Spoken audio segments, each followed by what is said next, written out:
Hey friends, this is Michael Kingswood, and this is the Deep Dive. Deep Dive number 8.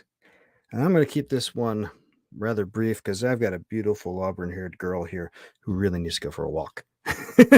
who is sitting here with puppy dog eyes saying, "Oh, please take me for a walk." But I had to see you guys first because I said it would. And anyway, we went out to the dog park. Actually, went to the Better Than Dog Park. So in here earlier, a couple hours ago. So as is my wont this morning, got up early to do some driving and make some money through driving. And I brought puppy doggy with me because the kids are back with mom. And, you know, like we've talked about before, when I leave her here alone, she tends to eat my Bibles, and we don't want her eating my Bibles. Let's see if we can see. Check out the pretty girl. Woo! Say hi, pretty girl. Anyway, the So, we made some money, and then we ended up, and there's two different dog parks we've gone to. The one that's right near my house, which is huge, and it's got a little doggy gym they can run on, and huge tracts of land to throw balls and go chasing balls and have fun with. There's another one downtown in the Little Italy area, which is smaller, but it's cool because the people who go there are a little it's a different demographic. Where I am, it's more old folks. The Little Italy spot is more younger folks and folks more my age, middle age type. I'm getting old too, but anyway, um, it's just different dynamic there. And oftentimes when we get done with driving, are close by Little Italy, so end up going there. But today we were further north, actually near the Mission Bay area, and then Mission Bay in San Diego. There's this island in the middle of it called Fiesta Island, where people go and do campouts and all kinds of other fun stuff. And but I had known for a while the whole area is basically leash free, and there's a big, huge fenced off area which is the designated take your doggy in here area. So we just went there and wandered around, exploring dunes and letting her jump in the water and do all kinds of fun stuff with other dogs uh, for a good hour and a half or so. But we've been back here since then. Did lunch and got some work done on a number of items. But she needs to go out again here soon, so I'll be taking her out for another walk, and that'll be awesome. But that's not. Well, that is what this stream is about. Because it's about what's going on here around with yours truly and the writing and publishing and streaming life. But it's not specifically, what's what this is about. Oh, hey, look, just I gotta get. I just got an email that my web hosting renewal fees are coming due soon. Well, that's awesome. It's well, not for about a month, all square. Anyway, money to be spent. But anyway, so in the writing side of life, I think I told you yesterday, all the surveys are done for the campaign for campaign season campaign. So we'll be locking down backer kit here at the end of this week, giving people time to update things if there's any last things they want to add on, and they'll be fulfilling that. So that's good. Um, and aside from that, just been plunking away since the kids are gone. Once I sign off with you and walk her, I've got the whole afternoon to write, so I'll get a lot done there, and that'll be awesome as well. But I want to talk about this interesting event. And so last night I went out after I took my boy to do the volunteer time at the homeless shelter dinner thing. They which went well. We both had fun, and he got some hours in for his advancements badge, which is good.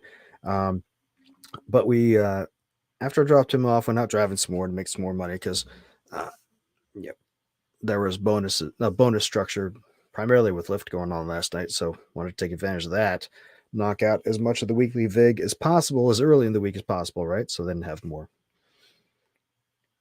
big banks of time where I don't have to worry about that and can just focus on the writing.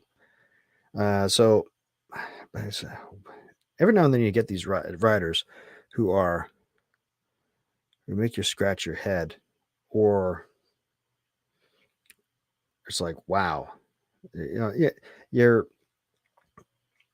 going through my scenario in life with raised in a pretty good household, and then school, and then the Navy for 20 years, and then post Navy work and all this stuff. It's a lot surrounded by tended I have tended to be surrounded by people who are pretty squared away.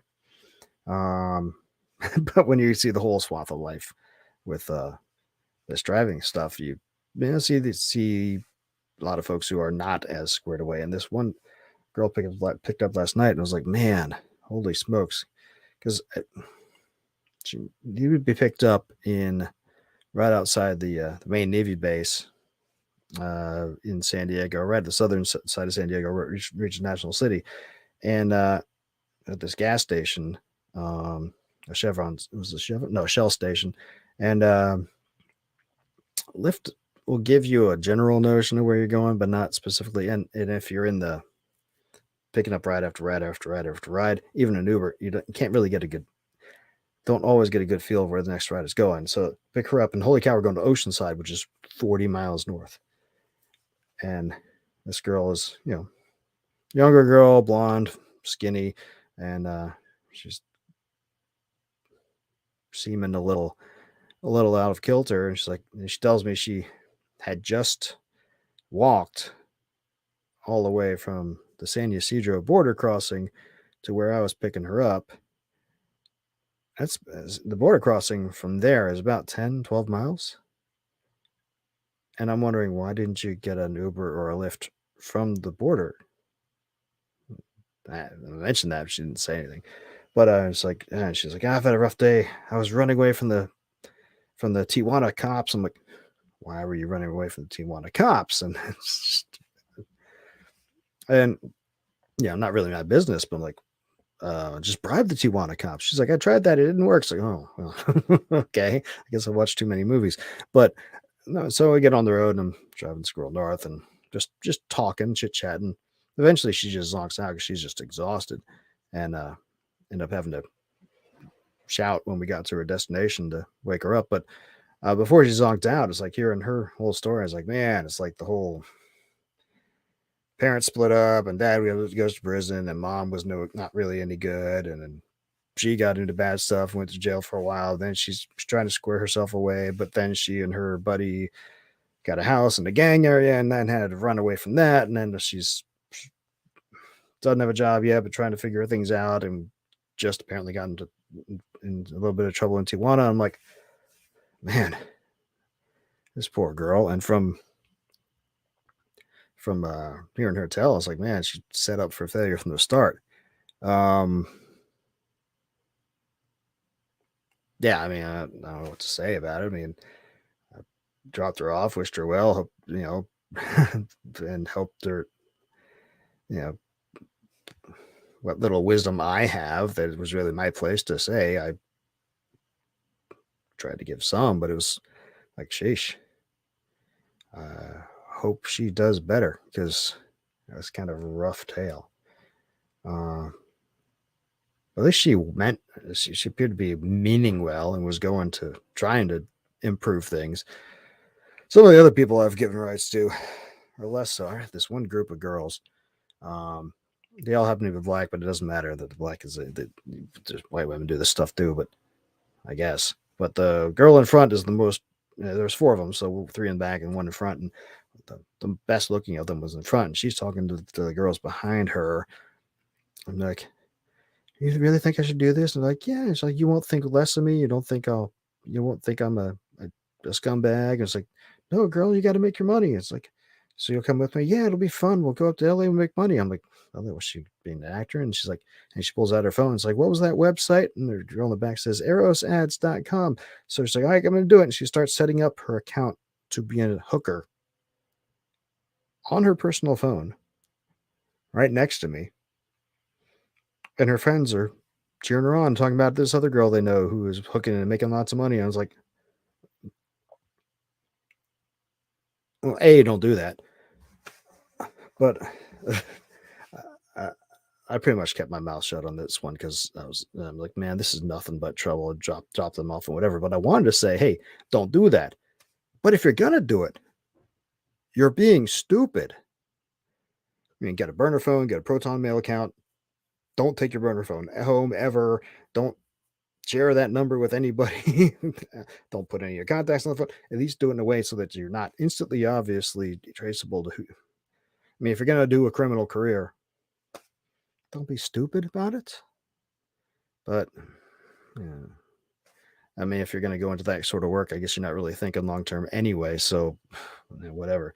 This last group was sometime last year. It's like, yeah. So on the flip side, I also have taken people around who are,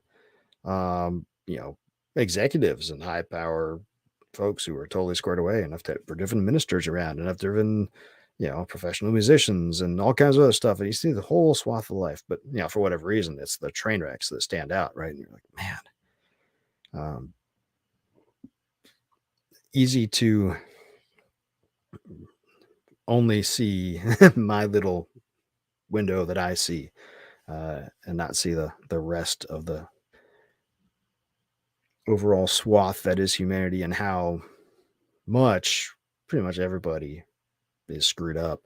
Some people are less obviously screwed up than others. Um, but how everybody needs repentance, everybody needs forgiveness, everybody needs grace, everybody needs it needs God, and needs to come turn this, admit that they can't fix themselves and seek help and see from each other people, but also obviously from God. So it's like, man, every now and then you have one of those driving situations that really brings those home. Which, yeah, has nothing to do with writing. It's just something that I was thinking about as I was getting ready to do this stream. I was like, what am I to talk about? I was, let's talk about that. I mean, yeah, if we were all able to fix ourselves, there would have been no reason for Jesus to come, right? I mean, if we could be righteous, there would be no need for that. But sometimes it hits home more than others. I guess that's what it comes down to.